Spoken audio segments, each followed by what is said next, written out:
All right. Hello, photographers, and welcome to another Photo Blab. I'm here. Mark is not my usual co-host. As you know, he's not available tonight. And this is super fun and super cool. I posted that out. Whoops. I always forget to shut down my stream monitor to make sure it's running. Joe messaged me today, and he was like, "Hey, I see you got a dropout on your show. Mark's not there. You want a guest?" And I was like, "Of course." So Joe Edelman is here. Thank you so much, Joe, for joining. Hey, it's great to be here, and that's me, like desperate for attention. So I haven't been come on.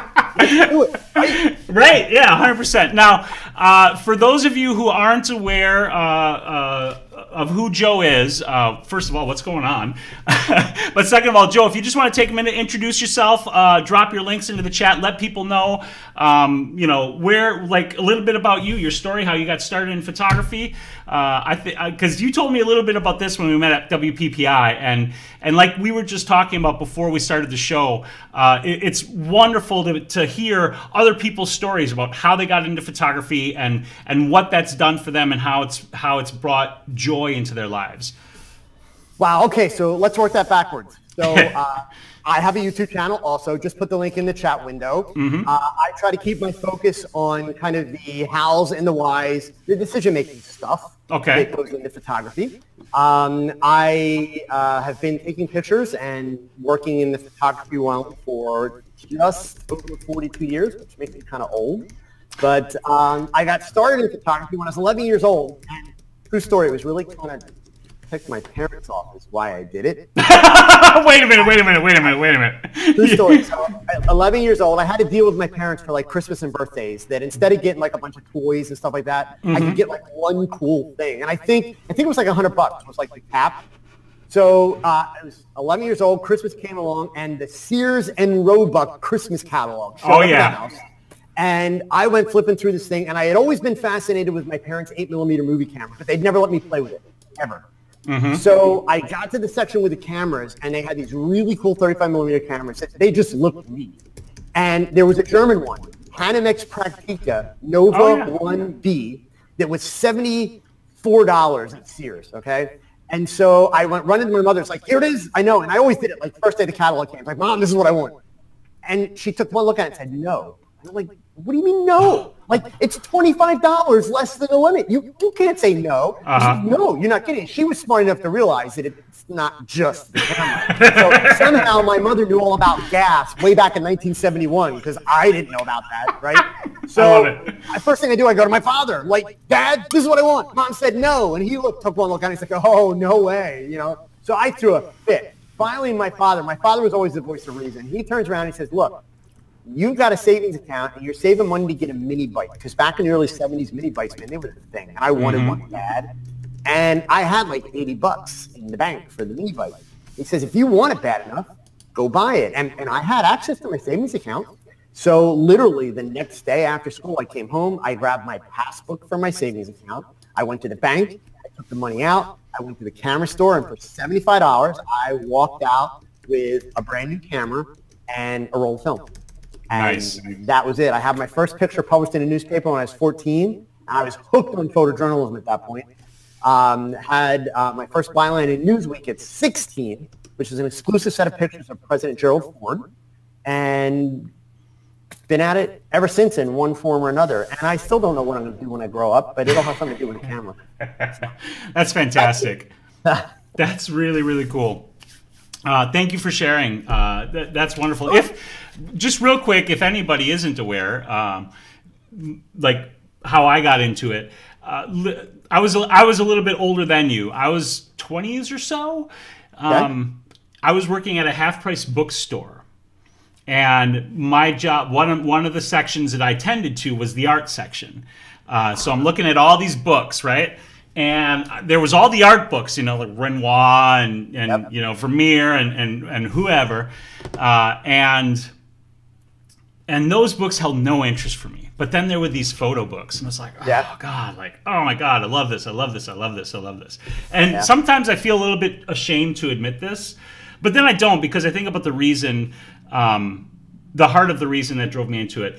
Oh, come on, are you going to try and justify looking at all the books with the half-naked chicks in it? Is that what you're going to do? Yes. One in particular, Betty Page. Peter Gallen?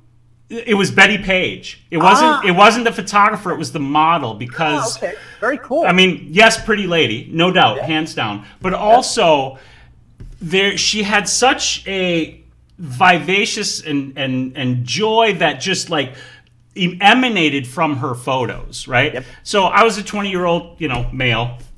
Let's not lie, right? I'm not going to try to pretend that it partly wasn't because she was a beautiful woman. But it was also this other thing that at the time I didn't really understand what it was. But upon reflection later on, as I grew more in photography, as I learned more, and as I understood more in creating my own work, I recognize now that that is part of what drew me to her in particular as a model and inspired me to get into photography. And like you, ever since then, some form or another, I've been messing around with cameras doing this thing. Yep. So, awesome. What's everybody been up to? You guys should be letting us know in the chat. Can you see the video? Tom says you can't see the video. Kevin says, what's going on? Joe, hello. This is like a dream. Two great photographers. Thank you. Peter says, sounds just like my parents. Must be talking about yours. I did have a camera when I was younger, but it was just, the usual. It wasn't even a 35. It was It wasn't APS-C too. Do you remember like the little reels that dropped in, and they were the flat cameras? Was that wasn't? I can't remember the film type. Talking about little pocket cameras, the Instamatics. Yeah, like an Instamatic, that sort of thing. Yep. I remember having some of those as a kid and really, really enjoying taking photos, but never took it seriously until that time in the bookstore looking at the books. Yep. So. If you guys aren't aware, we're talking tonight about building a home studio. No, George, not Betty Davis, although I do know who Betty Davis is. I was talking about Betty Page. If you guys aren't familiar with Betty Page, it's worth looking her up. She died like maybe 5 or 10 years ago, which was sad, but I mean, people age and that's what happens. So on that note, let's switch topics, eh? Tonight we're talking all about putting together your home studio, and we have questions from people already to get started, but we also want to know what your... Speaking of tattoos, Dave Doppel, here's mine. Not a Betty Page, actually, but this is my tattoo around the theme. Oh, you know what? I just realized something. Pardon me for a moment, guys. I have to change a setting here. Then you're going to see me change it because I realize you guys can see my focus peaking and everything because I forgot to turn off. I forgot to clean up my HDMI output. Let's see. Turn that off. There we go. Now we got a clean output. Okay, sorry about that. So we want your questions about setting up your home studio. Anything related to that, let us know. Go ahead and drop it in the chat, and we'll try to answer all of them. And in that vein, I was asking about questions earlier, and we have a number to start with. So the very first one, and Joe, I'll let you start with this, and then I'll follow up, comes from Edith. Hey, I am me here in the chat. And she wanted to know if we could talk about what inspired us to create our home studio. So when did you start your home studio, and why did you decide to start it? Wow. So let's see, 18 years ago, I met my now wife. She is a college professor that's based here in Allentown, Pennsylvania, where I'm at. So when we decided to get married a couple years later, I had a 2,000 square foot studio space that was about 40 minutes from here. But since she's tenured, it made sense for us to locate here. So at first, I would commute or drive back and forth to the studio. The problem with that was if I had like a 1 hour consultation to do, I was driving 40 minutes in each direction, doing a 1 hour consultation. I didn't need to be at the studio. So after a while, I started looking for some space up here in Allentown. Things were a little bit more expensive. Also really started looking at the big picture of, do I actually need that much space? Because while it was nice to have 2,000 square feet, in reality, I used about 500 square feet of it most of the time. Mm-hmm. So my wife kept suggesting, you should like turn the basement into a studio. The house that we were in at the time was a townhome, but it had an unfinished basement in it. So all I had was a bunch of dust and spiders.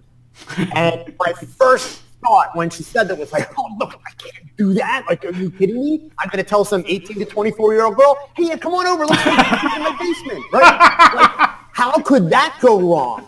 So never. It wasn't even a consideration for the longest while. And then literally probably in the same week, I got stuck in a major traffic jam twice between the studio. It took me like 3 hours to get home. So at that point, it's like, all right, maybe I need to consider this a little bit more. So I literally spent probably an hour each day for about a week sitting in this empty basement, just like looking around, trying to figure out what am I putting where, how am I going to use it. And finally, I decided, you know what, I'm going to do this. I've got a reputation, I've got a portfolio, I've got to be very upfront with people, and I can make this work. So she agreed. We did it. I basically set aside the equivalent budget of 1 year's worth of rent. And I had great rent on the space that I was in. I was only paying about $1,000 a month, which is for 2,000 square feet. That's cheap. So I basically set aside 12 grand. I built the new studio in a basement for a little over 10 grand. And remember, it was unfinished basement, so I had to do everything. And business never faltered. In fact, what was great was my studio was a little closer to Philly. Allentown's kind of right in the middle of Philadelphia and New York, for those of you that aren't familiar with this part of the East Coast. So by coming a little bit further north, I actually started picking up work out of New York, and it made it easier for me to get in and out of New York. Mm-hmm. So did that for about 4 years, and then we decided to move. I still quite haven't figured out why we moved, but we moved. Not kidding. Came home one day, and my wife's like, hey, I want to go look at a house tonight. It's like, is there something I should know? Like, I think this is just a thing that happens. Yeah, apparently. So believe me, I feel your pain right now. So basically did it all again. And this time, the space was actually just a tiny bit smaller than the last one, which I was not happy about. But it was the trade-off of I could have gotten the same amount of space, but we didn't like the floor plan at home. It's a townhome, nothing like big and fancy. We really love this floor plan, but it kind of cut things up a little bit differently. So, but I did it. From a business standpoint, I'm always very straightforward with people. It's like, this is my home studio. In fact, now I actually include a link to my YouTube video about my studio. So it's like, yeah, this is where we're going to be shooting. So they see like it's really a studio that's in my home. It's not like just a basement or, that type of thing. And I've never had a problem. I've been very straightforward with people. I'm one of those photographers, which is maybe a different discussion, different video, different day. Mm-hmm. I'm one of those photographers that does not allow people to bring friends or relatives to shoots. And I will argue against that aggressively in the photo community. I've never had to argue with a subject, ever. However, let me be clear. I fully support young women being extremely safe, especially in today's world. So one of the things that I've always done from the get-go is I'm very straightforward about how I work, where I work, and I make it very clear to people if they have any concerns, then we should schedule an appointment, essentially a consultation.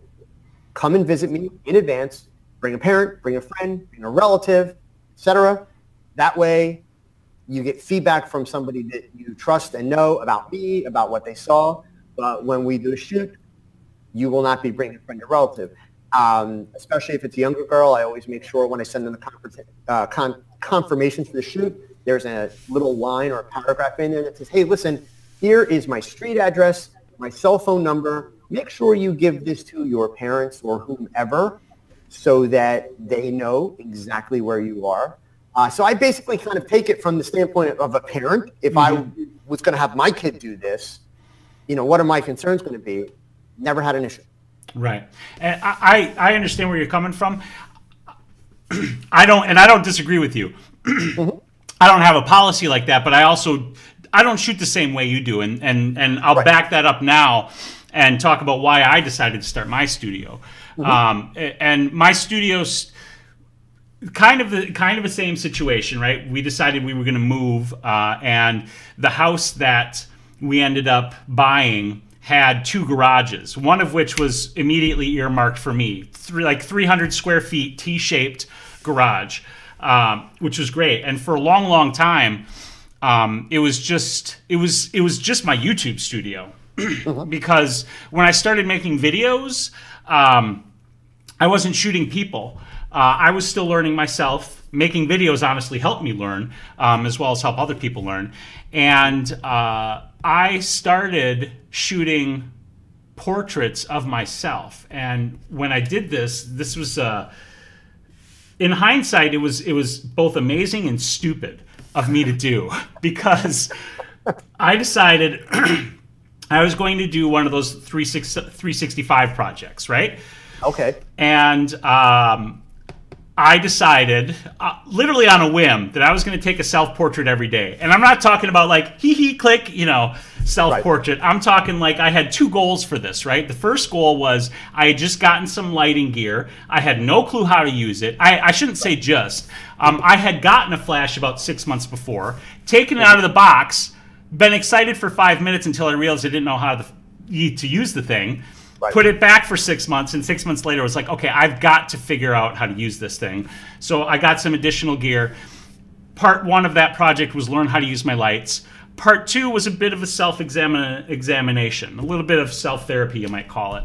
And I did it. I took a self-portrait every single day for a year. Now, at that time, it still wasn't a proper studio. Like, I had no backdrops, cement floor, just a beadboard wall, white, me and my lights and my camera on a tripod. Like, that was it. That was the whole thing. But after that project that I completed, that was stupid and amazing because I learned a lot about myself and I grew a lot as a person, but I almost gave up photography after it because I was so burnt out from doing that every single day that I didn't shoot almost anything for a full year. And at the end of that year, I was like, I'm not using this stuff. Maybe I should just sell it. And thank God I didn't, because again, photography has enriched my life so much. And that's one of my touchstones right there, that project that I went through. Very cool. After that, I wanted to start shooting other people. And as I'm sure a lot of people have experienced, and I've made some videos to try to help people through this, when you've never done it before, and you're not necessarily looking to do it as a commercial enterprise, which is not how I was approaching it. I wanted to make art, for lack of a better word. I didn't have anybody to shoot with. So I ended up at some point going to an event that a hair and makeup artist put on, where basically a whole bunch of models and photographers come together around a theme. You've got people everywhere and you just shoot. Yep. And that was another transformative moment. Number one, it like changed. It was one of those leaps that you take, you know, sure. In my work. And it was also a leap in getting connected with people that I could shoot with. So then I started having models reaching out to me who wanted to collaborate. And I was like, I need to make this space a real working space. Right. And that's what finally like really inspired me to really turn it into a studio. It was always a studio, but you know, a quote unquote proper studio, as you might think of it, in the sense that I wanted it to be like you were talking about, welcoming, not a dingy looking garage that somebody would walk into and go, what the hell did I just get into here? But you know, a place that people would feel safe and whatnot. And because I tend to work with people who come to me and want to collaborate, the dynamic is a little bit different. Sure. And I generally don't have a problem with them bringing friends along. Mm-hmm. I have never had a problem with the general problem, if those of you out there are wondering, like, why would you even have that policy? You know, the general problem is that sometimes you'll have a parent or a friend or somebody who will interfere in a detrimental way with the photo shoot. Right. And I've never had a problem with that, except for one occasion. It was a model's mom. Mm-hmm. And it's not been something that I've had to worry about. So I haven't felt the need to set up a policy like that, but I respect and understand those policies and don't rule out implementing it if I start to have a lot of problems. Sure. I mean, a big part of the background in that for me is that how I was making my living for about 15 years was shooting modeling portfolios. Mm-hmm. And it wasn't just taking the pictures. It was actually helping people understand the business and kind of develop a marketing plan. Mm-hmm. So, of course, if they go and get signed by an agency and they get hired to go do a job, they're not allowed to take anyone with them. Mm-hmm. So you know, part of it was making sure from the get-go that they understood how the industry worked, et cetera. And you know, a big part of the problem is even, especially like a lot of guys like to get into boudoir and that type of stuff, the simple reality of it is you're not going to get the right comfort level with a girl in front of the camera if there's someone that knows her well or knows her intimately standing there watching. Right. So again, it is, as you say, it's kind of coming at it from a very different perspective. You know, mine was, my business with doing portfolios was actually a little bit more of a mentoring process as well. And didn't want those distractions, et cetera. So, so yeah, and indeed, you know, in today's world, it is a slippery slope because I had to be concerned with, well, is somebody going to walk out and make an accusation about me? Obviously, young women have to be concerned with who is this person? On the upside, I always work with a makeup artist, so I was never alone with these, these women and stuff. But yeah, one of the stories that actually kind of threads between your version and my version is about being straightforward with people. Being very honest about what you're doing, being sincere to people. I find that much like with photographing people, also on the business side, if you treat people appropriately, you get what you want. Yes, yeah, and I've never had a problem in part for the same reason. Like I'm always transparent, and people know what they get because I'm me, and it is what it is. Sure. And I have it blows my mind. We're going to get to your questions in just a moment, but I just have to put this out there. It blows my mind because, as I'm sure you are, I'm friends on social media with lots of models, lots of women in general, but there's a disproportionate amount of models because of the nature of what we do. Right. And I cannot believe I'm doing something wrong then, because most of my friends are these like middle-aged old men. They're all standing there with like a camera in their hand. So what you got to give me some advice. I'm doing something. When I go through my news feed, I don't have that many hot chick like pictures to pop up. We'll have to talk after. We'll talk. We'll talk. Okay? Yeah, it's the sad thing I was going to say about it though is what I see over and over again is them posting call outs of the men, some of which are pretending to be photographers who are messaging them and are sending horrible things, all the way from actual dick pics to destroying, or not destroying, but trying to tear down these women because the women smartly don't want anything to do with them and say, no thanks, I don't want, and then they of course turn into a raging asshole. Right. I cannot believe that any person thinks it is okay to treat another person that way. Just like that blows my mind. I completely agree with you. Part of the problem is, so this is something actually I talk about a lot on two different fronts. One is in the modeling realm, but also on the social media realm, where I do a lot of lecturing and consulting about using social media. So let's start on the social media side. The simple answer there is, it's amazing how many people, especially in the photography community. So I know I'm going to insult a few people, but photographers earn this. They don't understand how to be social on social media. Right. So that's a problem right out of the box. I have some videos on my channel. You can go check that out, or if we have time later, I'll delve into that. But the other piece on the model side is there's a thing that we all have to understand, and this doesn't make it okay, but we have to kind of use this as the context to how we approach those issues, because they are real issues. If we go to the dictionary, now not trying to be corny, but if we go to the dictionary and we look up two words, photographer and model, it says a photographer is a person that takes pictures. Just like it says, I'm a tog, because I have an iPhone, right? See that? Okay. So, and it says a model is a person that poses for an artist. And depending on the dictionary, it will also, in parentheses, have the word photographer after artist. Nowhere does it say in those definitions, when we say model and photographer, anything about professional behavior. So now what you're talking about is also, of course, more human behavior, which I completely agree with. Right. But the problem is, we have websites here in the U.S. We have Model Mayhem. In the UK, we have Purple Port. Anybody can join them. And then, of course, what do you read when you go to the website at the top of the page? Where professional models and photographers meet.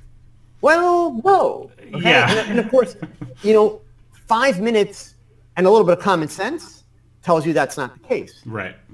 But not to sound like the old fart, not everybody's got a lot of common sense. So, unfortunately what happens is For lack of a better understanding, a lot of these young women that get involved in these online communities wind up empowering these idiots, a-holes, whatever you want to call them, because they essentially give them the access and let them tolerate it, or let them act out that way. Now, by no means am I blaming the women at all, but the point is that the structure of the community, which, by the way, the irony of it is, I don't know if a lot of people realize this, but Model Mayhem was started by a guy that develops porn websites. So the guy that built Model Mayhem and started it was in Florida, and he basically made porn sites. That's what he did. So it's ironic that was its origin, and here we are today. I don't know that it's gotten a whole lot better. They tried for a while when they sold it and people took it over. It's a lot better than it used to be, but the fact of the matter is it's it's an open community. So my approach, especially with all the work that I do, even on my website, I've got a whole section. It's resources for models, which for you photographers, if you work with models, check out the articles, especially if you think you're helping a girl with her portfolio and you're taking really creative, artsy pictures, you're not helping her. So if you really want to learn what needs to be in a modeling portfolio, go check out those articles. There's a link at the top of every page on my website, resources for models. Really, my approach has been to try and educate these girls because let's face it, the other side of this is that, calling the guy out on social media and starting a big brouhaha is also not really the best way to be dealing with it. And sadly, it also opens them up to potential legal ramifications, which if they've been wronged in the first place, that's not fair, but that's how the system works. So, it is a problem that doesn't have an easy solution. And so for me, I try to really educate girls because believe me, I get so many girls that come to me, it's like, I want to be a model. I want to be a professional model. And because of that P word, I think that's the only way to model. But if you talk to them more about what kind of modeling they really want to do, you realize what they want to do. They want to have fun. They want to be creative. And that's great. There's absolutely nothing wrong with that at all. That doesn't make you less of a model. It just makes you a different model. The reality is when we look at the professional side of the business, so much of the professional side is a genetic lottery. In other words, you don't have any control over it. If you happen to be born with genes that make you 5'10" or 5'11" by the time you're 15, then you can go be a fashion model in New York. But if you're not, if you're born with genes that make you 5'4", you're not going to be a fashion model. That's just how it works. And the industry is not going to change for you. So that doesn't mean you can't model. It doesn't mean you can't be successful. Success is not to be determined by anybody else. Success is to be determined by yourself, by setting realistic goals. That's so believe me, that kind of behavior online, it's very frustrating to see it. It's very disappointing to see it. I'm afraid there's not a simple answer. No, there's other than talking like this and maintaining our own conduct. And like you do in educating people. I mean, small things that can hopefully over time ripple out and make things a little bit better. But all right, real quick, John says, not to sound like an old fart, Joe, that should be your new catchphrase. Exactly, right. Thanks, John. So we've got some questions. Let's go ahead and get to these. Go for it. First is, Tom said, just a couple quick comments. Tom said he got 3 photographs published in the local newspaper, which is awesome. Congratulations on that. And in terms of studios, Charles Molt says, all I have is a sofa table by a window and a couple of desk lamps. And we're going to get to talking about that because one of the very main things that we wanted to communicate to everybody today is that when we talk about building a studio, you basically only need 3 things. You need yourself, you need your subject, whether that be a person or an inanimate object, and you need a place to be to shoot, right? That's really all you need. Studio is a relative term. Coca-Cola. 4 things. Very important. Very important. Caffeine. That being said, there's obviously different levels of having a studio, and now that's what we're going to dive into. So one of the first questions we got was from Steve, and Steve wanted to know what the best budget non-wrinkle background is, velour or something like that. I'm not sure what you think, Joe. He's running off to grab something. But I would say, like, the very best budget non-wrinkle background, a step away from what you've got there. Go ahead and show them what you got. Okay, so you see how this is folded up, gang, right? So this is like 48 inches wide, and this one's probably 9 feet. So it's probably about 3 yards in the U.S. It does not wrinkle. That's the best part of it. So this is crushed velour. I get it at local fabric stores.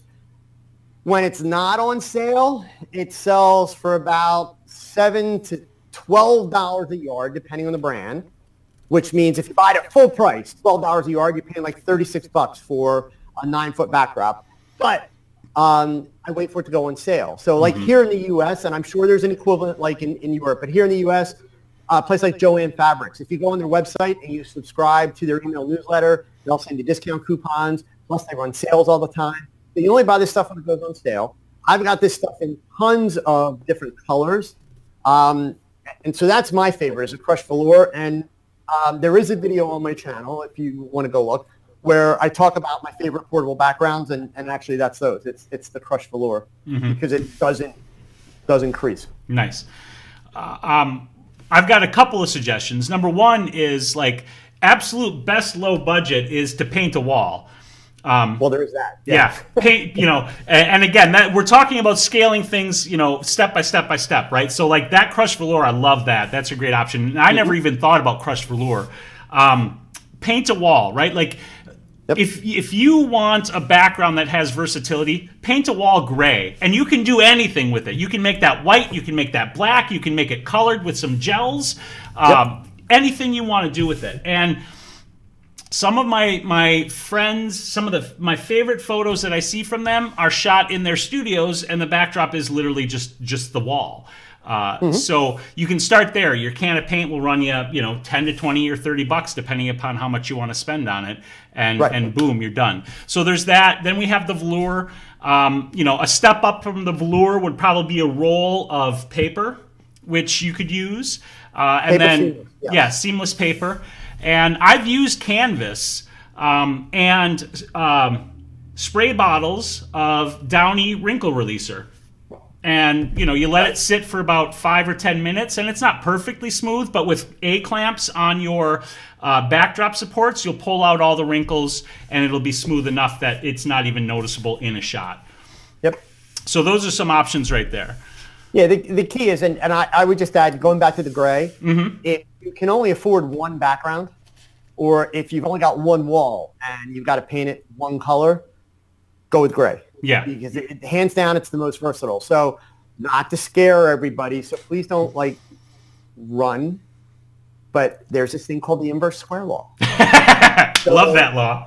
Even in a really small space, you can use the inverse square law to your advantage, where you can take that white background, or excuse me, that gray background, that neutral gray, and you can make it white, you can make it black, you can use gels and make it darn near any color you want to do it. So, gray is hands down the most versatile of all of them. So. Yeah, in fact, I just to kind of illustrate your point, I was actually shooting at Wizard World Comic-Con in Madison. I set up a booth and I was taking pictures of cosplayers. And I had my black, because I actually don't have a gray. Back before I realized that gray was your best, I bought two, and I still really just shoot with two. I shoot white and I shoot black. And I had my black set up for the cosplay photos. And I had somebody come in and I was like, this has got to be a clean white.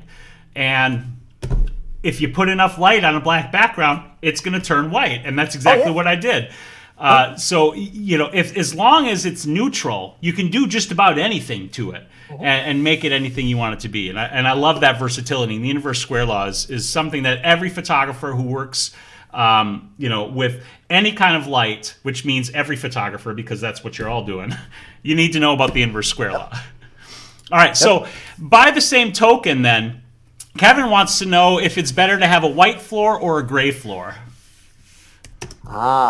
So for me, now my current studio is a bad example. I actually have a wood laminate floor. So here, I'll swing around so you guys can see. But if I had my druthers, it would be a gray floor. So I mentioned when I had my 2,000 square foot studio, that was all gray. In fact, it was a glossy gray. The reason why I went glossy is so that if I wanted to have kind of that like soft reflection when shooting like full length or fashion type shots, all I had to do was get low and I would start to pick up that reflection. If I was standing up or shooting at like mid height on a subject's body, that gloss wasn't having any impact whatsoever. So yeah, but great for the same reason. If I'm lighting the background really, really white and the floor is gray and I get down low, that white's going to spill out onto the floor if it's a gloss gray, and I don't have to do a ton of other lighting. If I want colors, same thing. I put my gels on that background and that color spills out onto the gray floor. Perfect. I'm going to end up in the same situation. My floor is going to be laminate, but I just pull my seamlesses down over it. So, and I'm using vinyl, and I get that same reflective effect when I want to work with it, which is really, really wonderful. I love that look in a shot. Generally speaking, though, when you're thinking about colors for your studio, the key to think about is that anything that's not a neutral tone is going to have the potential to introduce color cast to your images if you can't control for it, right? So like when I pull my white seamless out and the model is working on that, I'm controlling for the laminate floor that's going to be under them. But your floors, your walls, your ceilings, anything that ranges from white to black is fine to use as a color. If you don't want it to look like a dungeon, don't go with black. But you know, we had a lot of questions about that before the show too, and to me, gray, like I painted my studio gray because gray is a great color. My previous studio was white. I would go white or gray. I think it's a horse apiece on which one you choose. What do you think, Joe? Yeah, I lean for white on the walls and the ceiling because I actually use my walls and my ceiling as modifiers. Yep. So I'll do bounce flash and create butterfly lighting. So if you understand butterfly lighting, that's where you get the little kind of shadow underneath the nose. You can do that with bounce flash in like a 7 or an 8 foot ceiling. You don't have to get a light rigged up above your subject to be able to do that. Or if I want to create like a big window type light effect, I have a wall that sits right over here, and my model is usually back here. So I can put a strobe against that wall, like shooting at that wall, and overexpose it. And basically what it's going to do is it's going to give me like a window light effect hitting the model. Gray, of course, will do the same thing. You're just going to need more light to do it. But, yeah, so for me, it's definitely white. Okay. And Kimberly was wondering about like the sheen, and you talked about on the floor the gloss. I went with a matte on my walls, but I also don't use my walls as modifiers, so I think it depends on whether or not you plan to do that. Yeah, well, I think I agree with you that, and I think the color too. With white, if you think about it, it kind of doesn't matter if you have the sheen or not. So even if you're using the white wall as a background, if it's semi-gloss, I would go for white. I would go with semi-gloss just for the sake of being able to clean the wall. Right.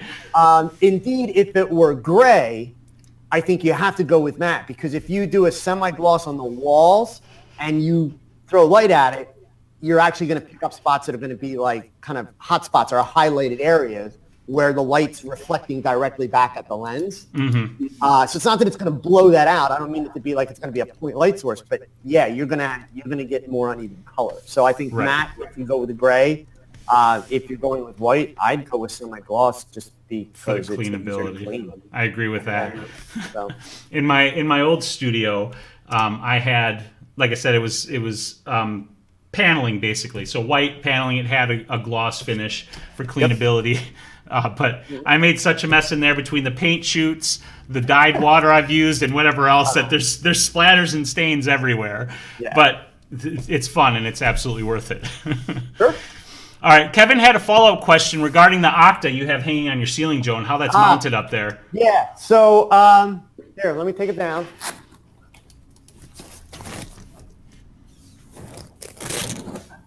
So on the edges of it, you know, if you've used soft boxes or Octa boxes, you know they have the little locks that are Velcro.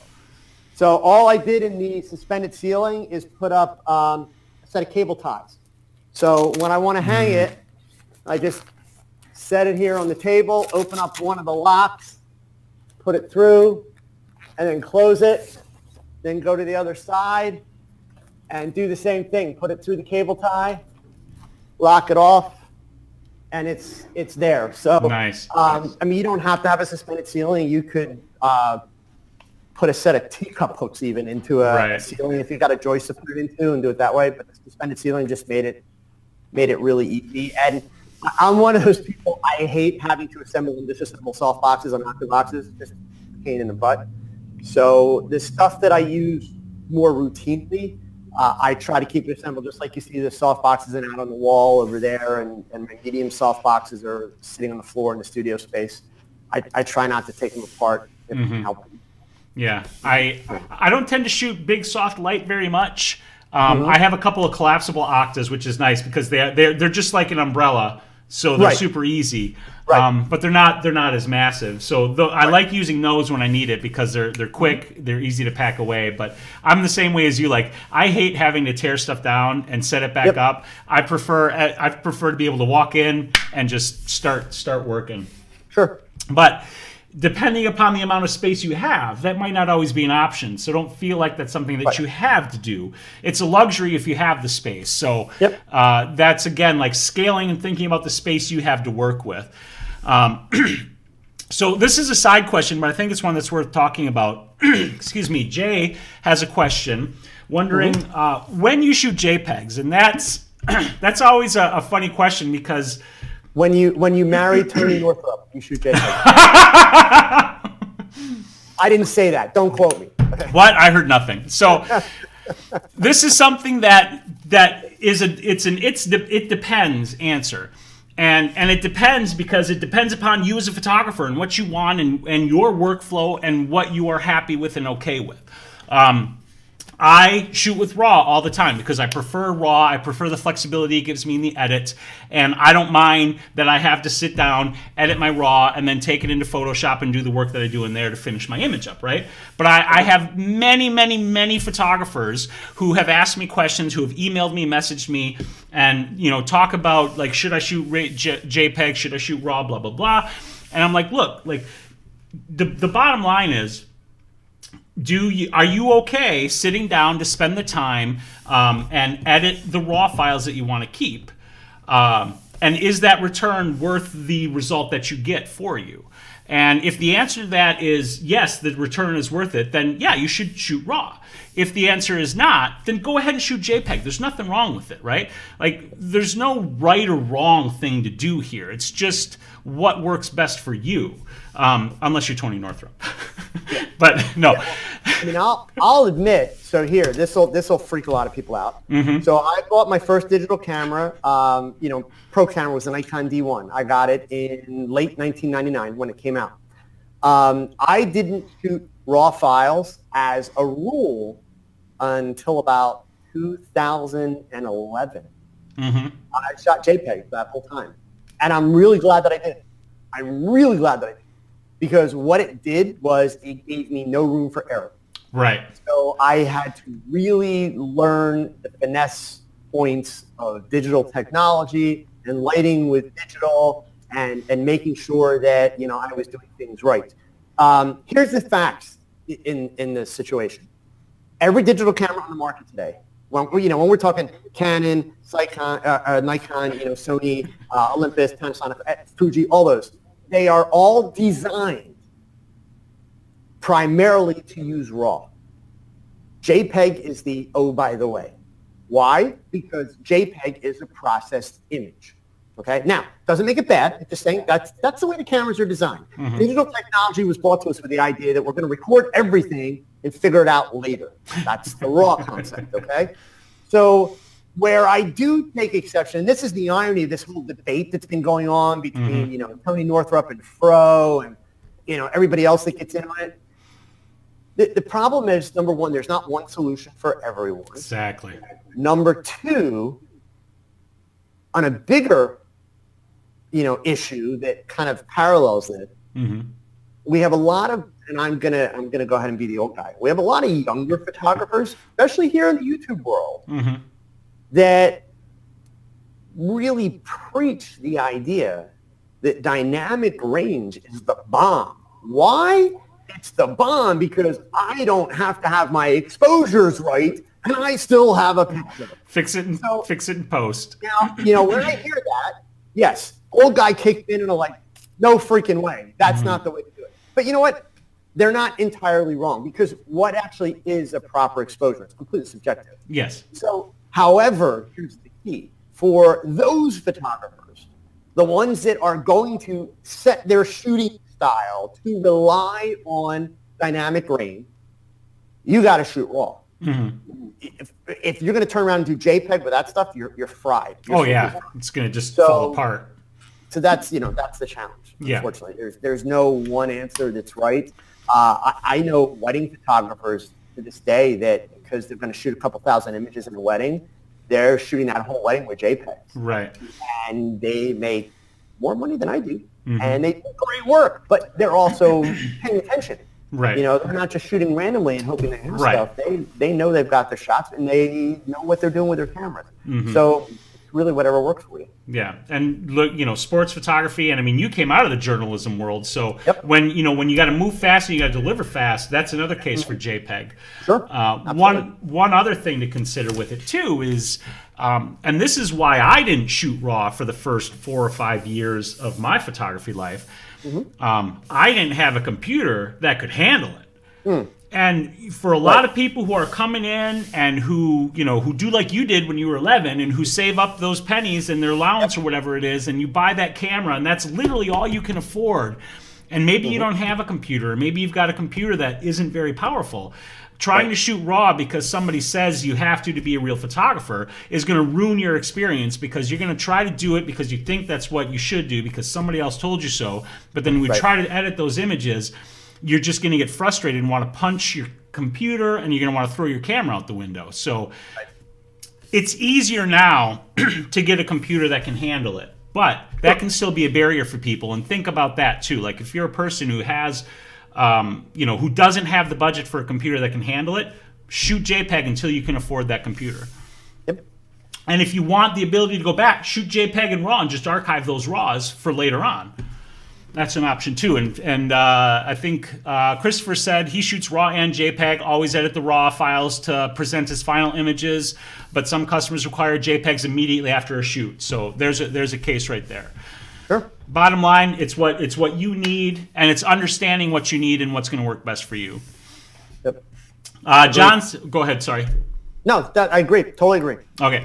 I was just going to say, John's comment here, I didn't shoot RAW for the first few years. Wow, I can't talk already. Not even an hour in and I'm losing it. I didn't shoot RAW for the first few years because the Nikon NEF processor sucked. Photoshop didn't have Adobe Camera Raw yet, and Lightroom didn't exist. That's another barrier. Generally speaking, the raw processing software from the manufacturer is pretty terrible. Not necessarily in the results it delivers, but in the user experience of editing those files. Yeah. Well, plus John's in the UK, so that explains a lot. I mean, yeah, you just got to lop that whole section off there. Juan says, nobody delivers RAW files. They are all JPEGs, but you need to know how to shoot JPEGs for best results. RAWs for versatility. JPEGs are set and done. Yeah, but you're almost never going to shoot RAWs unless you're in maybe a magazine client or something like that. I mean, some customers will require the RAWs, but if you're doing family portraits, weddings, clients where the consumers want the image because that's the product you're delivering and they're done with it, you're not going to deliver them RAWs. They're not going to know what to do with them. The customers that are going to want the RAWs are going to be the customers who know what to do with them and who are going to take that image and turn it into the thing that they want in the end. But that doesn't mean that if you're delivering RAW JPEGs that you can't or shouldn't shoot RAW if you want to shoot it. It just means that you need to know how to deliver your product to your customer if that's what you're delivering. I agree. Juan Lopez has a comment here. Juan, you said nobody delivers RAW files. They're all JPEGs, but you need to know how to shoot JPEGs for best results. I agree with your sentiment, but I want to clarify the point. You don't need to know how to shoot JPEGs for best results.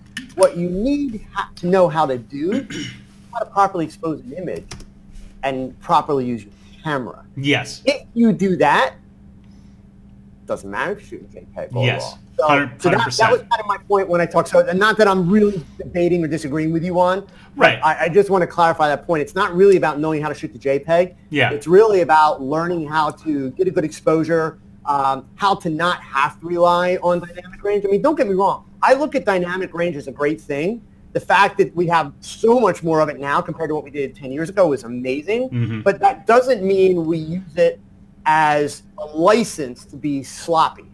Right, right. Use it as a creative tool to, you know, actually, I'll give you an example. Manny Ortiz, another fellow YouTuber from Chicago, he did a video a couple weeks ago about underexposing. Now, I would argue that he's not underexposing. I love Manny. I'm not trying to cause a fight, okay? So don't go there. But, you know, basically, he's got a technique. He's underexposing just based on what his meter says, but that doesn't mean he's underexposing. Proper exposure is subjective. Right. So there's a case where he's using the dynamic range built into his camera with a very defined technique for a very defined style and look. That's the idea. So it's, you know, at the end of the day, it's about understanding how your stuff works, understanding how to get the right result out of it, the right result being what you want it to be, whatever that look and feel is. It kind of doesn't matter if it's a JPEG or if it's a RAW. Certainly, in Manny's case, he wouldn't be able to do his technique with JPEGs, but you know, he's using that particular feature, the dynamic range aspect of the camera, to be able to, you know, do the processing technique that he's doing that gives his images a very distinctive look. Mm-hmm. Yeah, I agree with you 100% on the difference between, you know, and just getting the exposure right. And I mean, I think you'd agree, the bottom line, the reason we do what we do is to help people understand that there's no right answer for anything. Yep. The right answer is you knowing how to use the tools that you have to get the results that you want or need, right? Like that's the end result that you're going for. So oftentimes, you know, these subjective questions come in because of a lot of the noise out there that comes in and says, you know, like Jared as an example, Frono's photo, right? He, you know, his whole shtick is I shoot raw. Right. And, you know, I'm not bashing Jared, but when you take an absolutist point on something like that, you're doing a disservice to everybody out there because it just, the world just doesn't work that way. It just doesn't work that way. So, yeah. At any rate, some talk about the feed being bad. If you guys could try reloading, I'm on my control here. Everything looks good. So let us know. I'm actually getting it okay here in Pennsylvania. Okay, that's good to know. Yep. All right, so back to studio. And again, yeah, I thought this was about studios. Well, we go on these tangents, but we are talking about studios. And that actually brings us right into the next question, which is specifically studio related. And George had this question. What is the smallest space needed for a home studio? Can you start in an apartment? Absolutely, you can start in an apartment. I have read many stories of, you know, photographers and known many people who are, you know, like literally work in corners and stairwells in apartment buildings as their studio because that's all the space that they have available. So one of the things that you need to wrap your head around is that studio doesn't mean a box that you work in. Studio means the location that you shoot in. And that location can literally be anywhere it needs to be. If you're in an apartment and the only place you can shoot is in the hallway, then you shoot in the hallway and that's your studio. You know, or maybe you can, you know, put your TV stand and all of your living room furniture on casters. And every time you have a shoot, you wing it all into the kitchen and then your living room becomes your studio. You know, something like that. Like, yeah, I think one of the things that kind of people get a little bit misled about, and I'll admit I'm probably one of the guilty ones. Mm-hmm. And you know, in the sense that I do my videos, I have a studio here in my home. So people get this idea, well, you need a studio. All good photography, I don't care what you're shooting. I don't care if it's wildlife, products, food, whatever. All good photography is the result of excellent problem solving. Yes. Oh my God, yes. And so, you know, that's, and for me, I guess that's kind of where I count my blessings that I started in the newspaper business, you know, so because everything was on the run and it was very fast paced and it was very crazy. and you learn to think through things very, very quickly because it's do or die. But all good photography is problem solving. So indeed, what's the minimum space? Certainly, if you've only got a corner of your apartment's living room, you're not going to be able to do some of the things that I can do in this space, just like I can't do some of the things in this space that I used to be able to do in a 2,000 square foot space that had a 14-foot tall ceiling. This has got an 8-foot ceiling. But the only thing I can't do in here that I used to do in the 14-foot space, I can't bring a dancer in and have her jump. That's the only thing that I've encountered working in the basement studio that I can't do that I've done in the past. And I've only had one time where I needed to do that, so I went and rented a space to do it. Not a big deal. So working in a tiny space, I actually think for somebody that's just starting out and who's really trying to learn lighting and get their heads wrapped around it, I honestly think you're better off in a smaller space because you're actually going to have to work a little bit harder with that inverse square law thing to learn how to really make your light work for you and understand that light placement does matter. You can't just do it and make it look cool where, stick it here and that'll be all right. Okay, there needs to be a method to your madness. Right. And you need to understand what are you going to get from, putting it here or putting it there or putting it here. Every one of those things has a very different, result.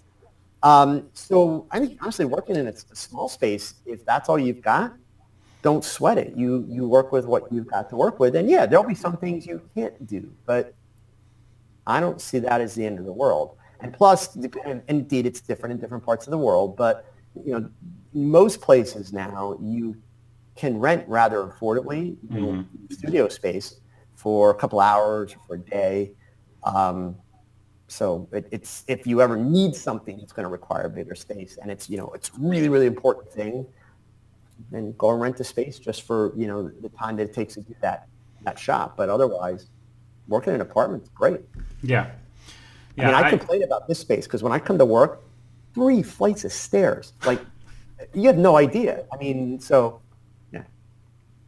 Yeah, 100% I agree. And it's funny that you were talking about the change from a bigger space to a smaller space because I actually just went in the opposite direction. But in doing that, I 100% appreciate what you're talking about because that's exactly what I went through. Now, 300 square feet for a lot of you might seem like a luxury of a studio space, and it was. I'm not complaining about that space that I had.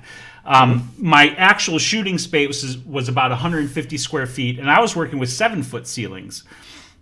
And that forced me to problem solve a lot because, I mean, I'm 6 foot 2 inches.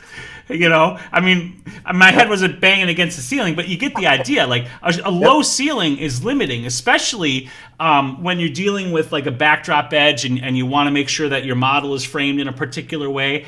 What it's gonna. I want to like wholeheartedly agree with you on your point that the small space is actually better in a lot of ways because it does force you to troubleshoot and think about what you're going to do and how you're going to do it. And B, much of what we do as photographers is it's almost all troubleshooting and problem solving. And that's part of what I love about it, right? The challenge of coming up with an idea and then figuring out how to execute that idea. I love that. That's so fun. Yep. All right. So, we've got, Purple Poison says, I'm setting up my studio and the color is what, we talked about the color. So yeah, we talked about that earlier. Peter had a question. Mini micro studios for product shots is interesting. And, he's talking about some of those like studio in a boxes that they sell on Amazon. And what is a good one? What is a bad one? And can you make one yourself? 100% you can make one yourself. I've made them before. They're super, super easy to make. I actually have a video on my channel, so if you want to dig into that, I think it's search for like quick product photography. And it's literally like all you need is whatever you want your background. I went to the dollar store, right? I got a piece of white foam core, and then I got a piece of their poster board, so that was $1.50. I made an L out of the foam core, and then a couple of binder clips to clip the poster board on there.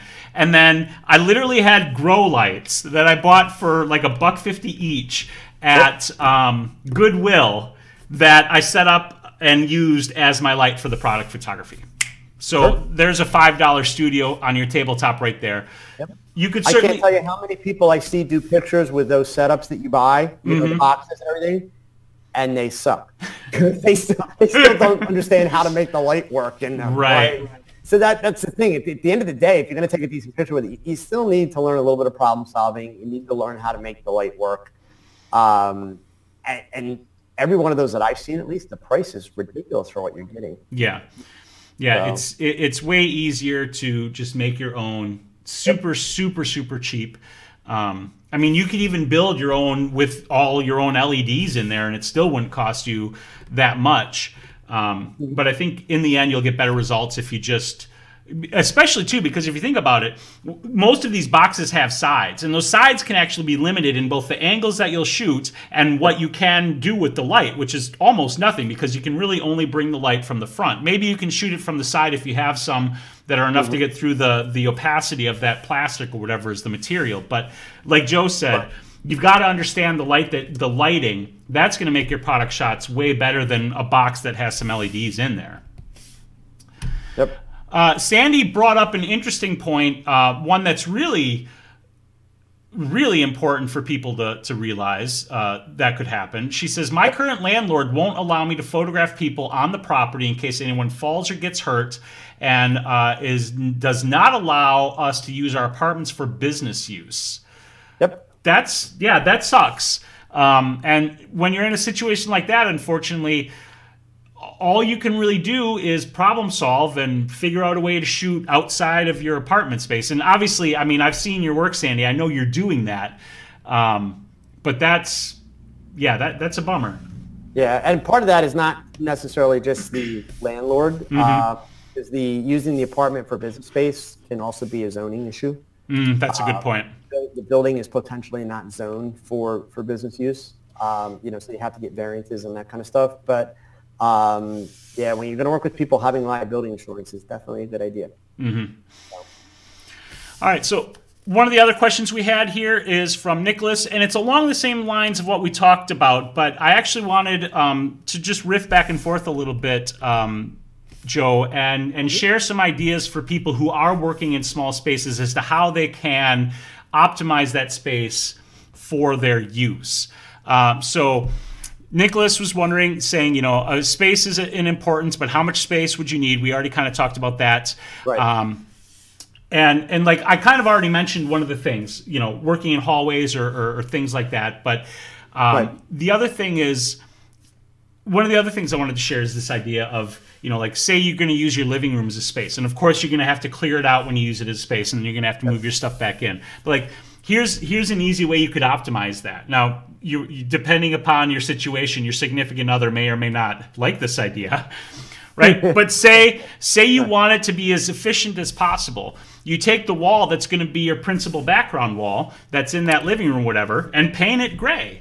Boom, your backdrop is set. Now all you got to do is clear your space and set up your gear and bring in your subject. But what are ways that you've optimized small spaces, the small space that you're currently in even, to make it as efficient as you can for shooting? Oh, wow. You're asking me? Yeah, I'm asking you. Because I spent a lot of time with this on my old studio, and I'm doing the same thing here. And I think it's something that's really important. But go ahead. Go ahead. It's a never-ending thing. So the first thing I would recommend, if somebody's looking to set up, sorry for the bouncing camera here, because I want to swing it around in a second. If somebody's looking to set up like kind of a permanent studio space, I don't care how big it is, the first thing I would aggressively suggest that you do is don't set it up right away. Just start shooting in it. Shoot for a couple weeks and then figure out where you usually put your stands, how you like to put your stands, etc. So I'll gladly kind of give you a walkthrough. And the stuff I'm about to tell you, there's also a video on my channel that talks about some of it, but I'll give you a little bit more background. So just to give you a sense of the space here, gang, let me just kick a little bit more light in, and I'll give you a breakdown of some of my thought process and how I save space.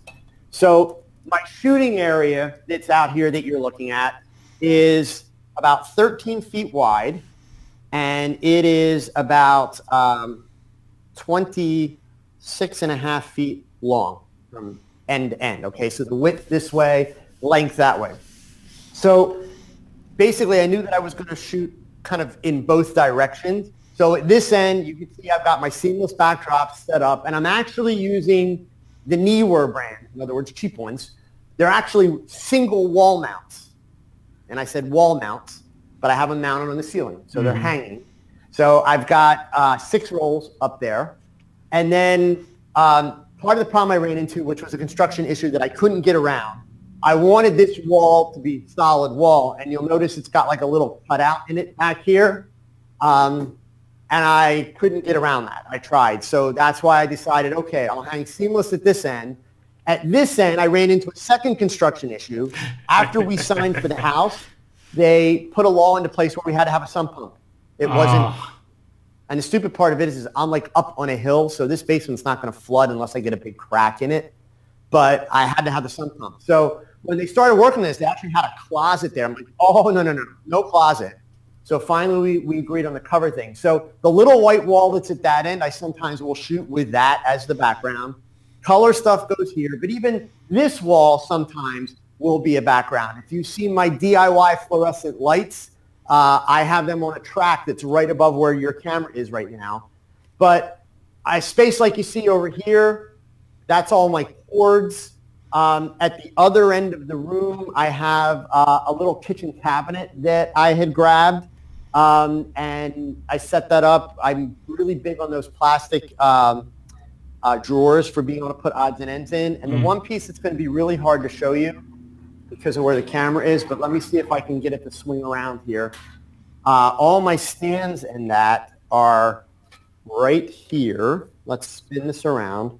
So on the wall here, I just have like a little shelf set up where I've got all light stands hanging, A-clamps, yes. Odds and ends stuff. So it's basically off to the sides on the walls. And then, you guys already saw on the other wall, it's on the other side of the makeup station. I have soft boxes mounted and, set up so that I don't have to take them apart as much. I do have a little storage closet. This is off my space back here. It's all shelving units, and that's where I have like folded backdrops, props, things like that. So it's just a matter of trying to find as many places where you can make things accessible so you can get them easily, but where they're out of the way. Oh, I left out like one of the most important things. Here, let me get this out of the way. Probably the best find for a small space. Now, again, I'm spending your money, so I'll apologize. So you don't have to have this right away, okay? But I highly recommend these things, and even Spyros, I would recommend these for you and your space. Mm-hmm. They're by Manfrotto, and let's just get that out of the way. It's these guys right here. It's the Manfrotto boom arms. I want some boom arms. Right. So what's great about these here, I'm going to have to unplug that light to show you, but keep in mind, I've got a 13-foot wide shooting space. Mm-hmm. So the way that I have 3 of them in here. So let me move this out of the way, make sure you guys can see where I'm going to go with this. I have them set up in such a way that I can cover pretty much every piece of floor space. So this is as far across as it goes, which is beyond the halfway point of the room. Mm-hmm. And then, I've got another one over here that will also cross it on the other side. So, again, I can go in any direction. Plus, I've got one back here. Mm-hmm. Between those 3, I'm covered like for everything. That's pretty nice. That I have to shoot. And so what that does for me, and this is the big bonus for it in a small space, it means I don't have to have as many light stands on the floor when I'm shooting. Yeah. So there's less to trip over. That kind of stuff. So the more that you can keep off your floor when you're working in a small space, the better. Somebody asked about doing the apartment, type setup. I would definitely say if you haven't bought your lighting gear yet and you're going to shoot an apartment setup, try and work either with speed lights, or if you want to buy into a system, maybe look at like the Godox 8200s. That way you can grow in that system, but no cords. Mm-hmm. And so it used to be pretty much that you either had studio strobes, which gave you lots of power and really fast recycle times, or you had speed lights that really weren't that powerful and had really kind of sucky recycle times. Well, now with the Godox system, and such as the 8200, you can get really great recycle times, and you've got no cords. So, and that's actually one other little note, which is just a little bit off the track of the space saving, but just worth saying. One of the things that I try to encourage people to do, if you're just starting out, if you haven't already started buying gear, do a little bit of research. If you truly have no budget and you don't expect to have a big budget for a while, but this is something you really want to get into, then by all means, go to Amazon and look for a lighting kit or put together a simple lighting kit. That's cool. If you are really serious about this long term, and especially if you're one of those people that is willing to dump a bunch of money even before you really know how to use the gear, then my advice is do your research on what system you want. Mm-hmm.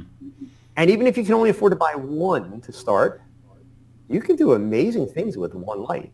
So you buy one and you learn how to use it, and you exhaust that light in terms of what you can do with it and what you get out of it. And then when you've done that, don't buy a second one. No. Buy your first modifier. I would suggest you start with a shoot-through umbrella. Simple, basic, easy as it can be, and you can do amazing things with a shoot-through umbrella.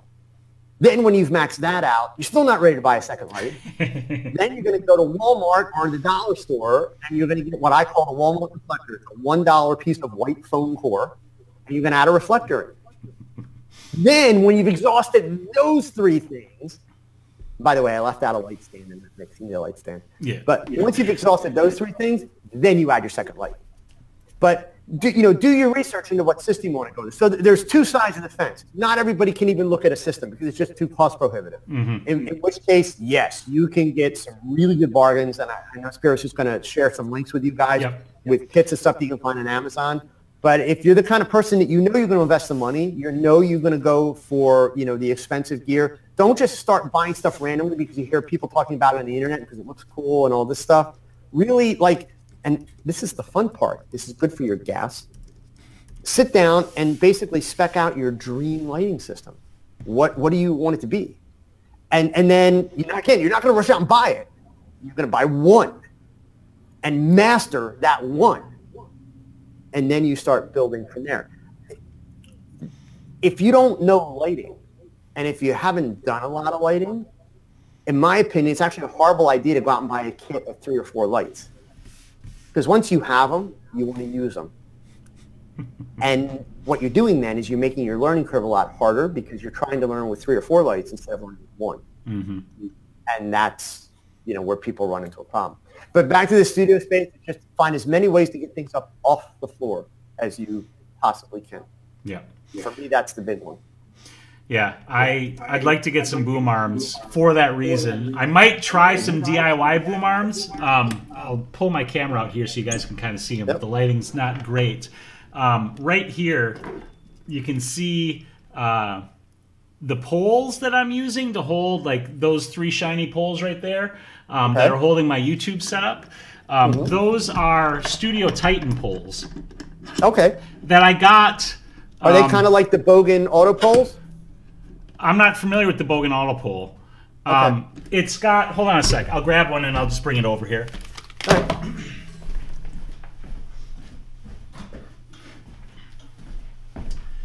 So it's this job right here, pole with a pistol grip, and then a stud goes here for your mounting point.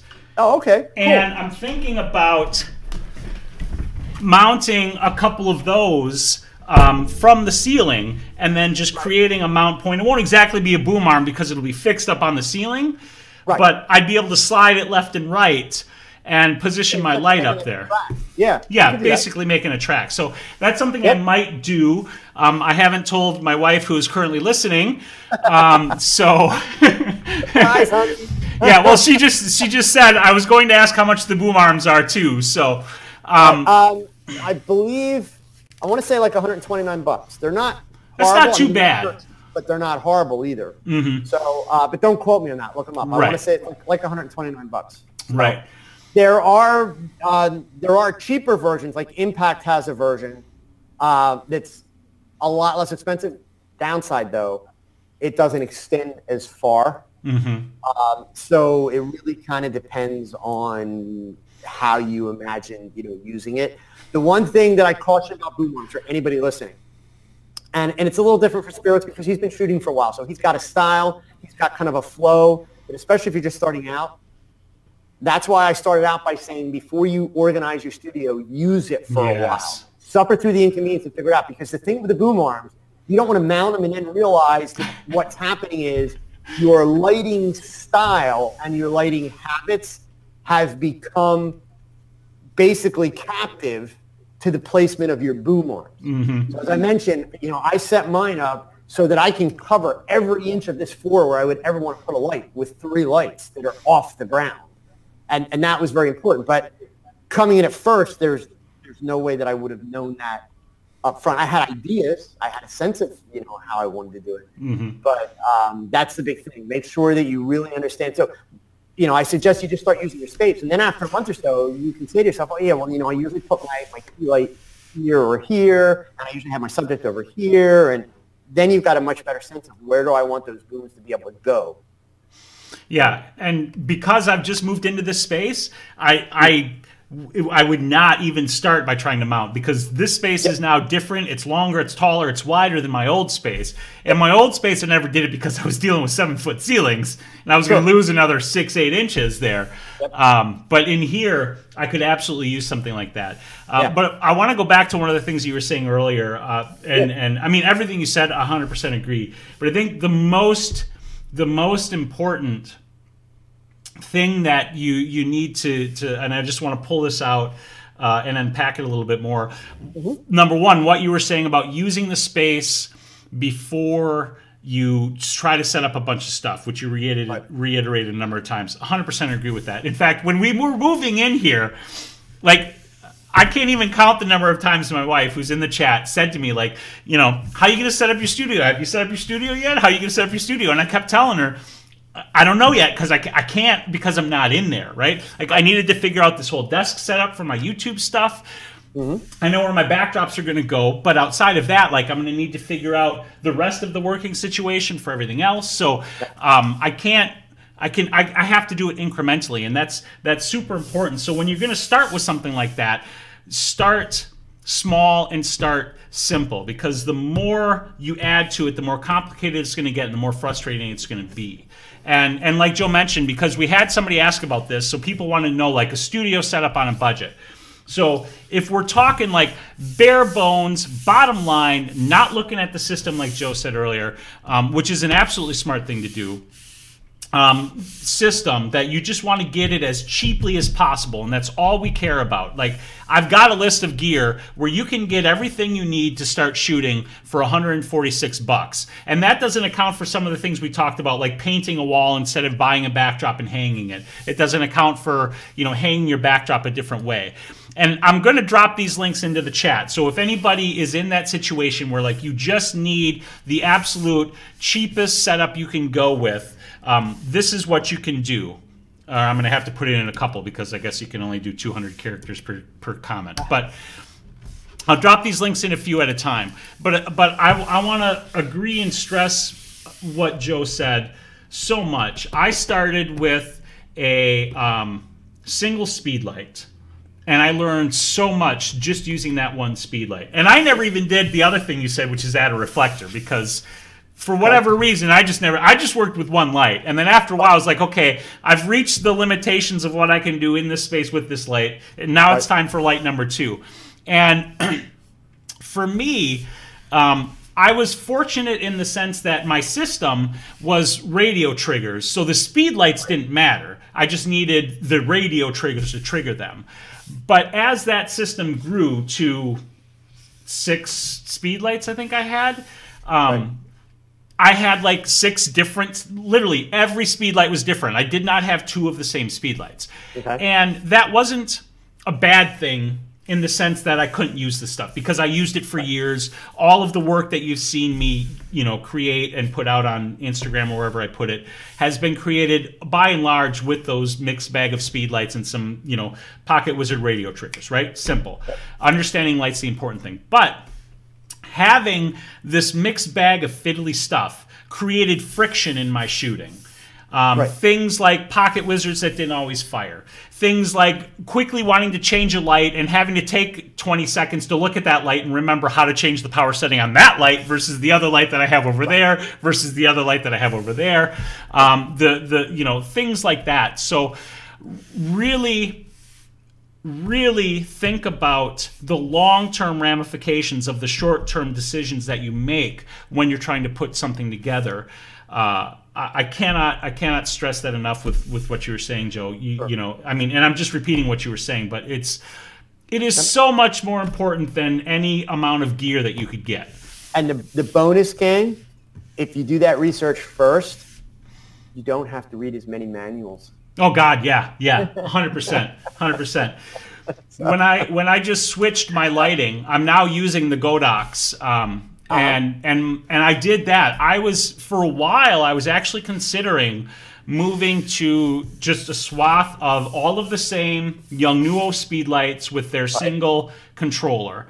Yeah. But then I learned about those 8200s, and I was like, that is exactly the kind of light that I want. Yep. I'm not interested in something like an Alien Bee or whatnot like that. Those are great lights. Don't get me wrong. I'm not banging on those at all. Yep. But they're bigger. They're heavier. And I didn't want that much big bulk. The 8200 for me was the perfect thing because it is basically the same size as the speed lights, but it is more powerful. It has faster recycle time. It has better battery life. Yeah. And so once I learned about that, I was like, this is it. So like now I've got my perfectly simplified system, and that is the thing I'm going to use now for the next as long as I can until it falls apart, basically. Yep. Yeah. All right, so we've got, there was another question here. This is a posing question, but this is one that I definitely wanted to get to. This comes from Tom, who has been here in the chat, so I hope he's still here. This is less about studio and more about working with your subjects, but pertains to studio in general. And I'm curious to see how you approach this, Joe. Tom wants some advice on the correct way to arrange families for portrait shots.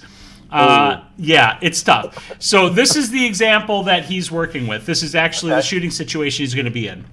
All right. Photographing 4 generations, so there's 4 people of the same family. Oh, excellent. Tom's still here. We've got one woman in her 80s, 2 guys who are 55 and 27, and then a baby that's 5 months old. And he says, my head is full of ideas, but it's important to me and, of course, the family to get it right the first time. And he says, full disclosure, one of the guys is my best friend, and I'm thrilled to be asked to do this shoot. So how would you approach something like this? One of the first rules of thumb, so if you follow any of my stuff, you know that the only rules that I adhere to are the rules of physics. We can't debate the rules of physics, but all the creativity rules, that's a bunch of BS. So rule of thumb that I learned very early on when it came to doing groups is stagger. Especially if you only got 4 people, you want to keep everybody's head at a different level, which, based on what you described, is pretty easy. So your best play is probably going to have the 80-year-old woman seated. Now, depending on your setting, like I don't know if you're working in a studio type setting or if you're going to do it like in a living room or you're going to do it outside, you know, that brings into how you're going to have them seated, where you're going to have them seated kind of thing. But assuming that it's kind of maybe an inside or a studio type thing where you're going to set up a backdrop or work against the wall, I think I would want to have her seated, maybe even have her holding the baby. And then the 2 adult males on either side, and depending on their, Tom says here studio backdrop. Okay, so depending on their height, if there's a natural disparity, then life is good. Just have them in nice and close. Maybe they've got their hands on her shoulders, that type of thing. and it's potentially a vertical shot that you're dealing with. But the takeaway is stagger, avoid like lineups of people. It's always going to look stiff. It's always going to look like people are uncomfortable. Keep the people close. If they're families especially, make sure that there's physical contact between them. That's important. That, you know, helps kind of sell that message of family, of closeness.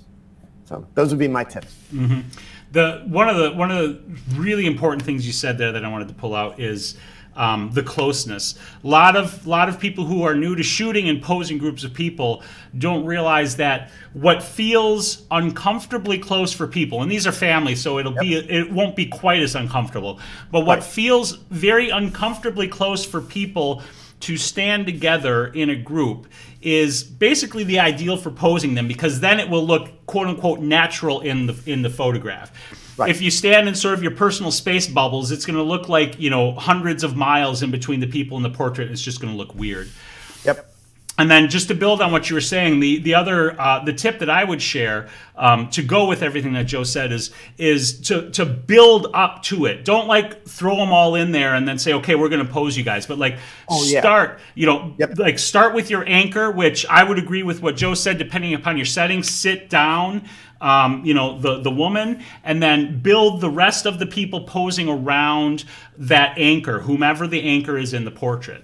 Right. And that'll make it a lot easier, because then you can work with one person at a time. You can see how everybody lines up, and you can reposition who you need to, and that'll come together. And then the other thing I would say too is, and this is less about, I mean, it is about posing, but this is less about the posing and more about you as the photographer. Really, really, really pay attention to hands and arms and where they are, because what we will tend to do with our hands and arms naturally can look very weird in the photos, to amputated arms, or to hands coming out of people's heads or shoulders, all of that weird stuff. So like you might have somebody, like the brothers might naturally put their arms around each other, but then in frame, you know, coming out of brother's side is going to be this weird hand, and it's just going to like draw attention. So keep a very close eye on those sorts of things when you're posing. And you know, don't be afraid to say, hey, can you drop that hand down? You know, it just looks a little weird to the frame, or, you know, you don't even need to tell them that. You can just say, you know, can you drop that hand down? You know, can you scoot a little closer? Whatever it is you need.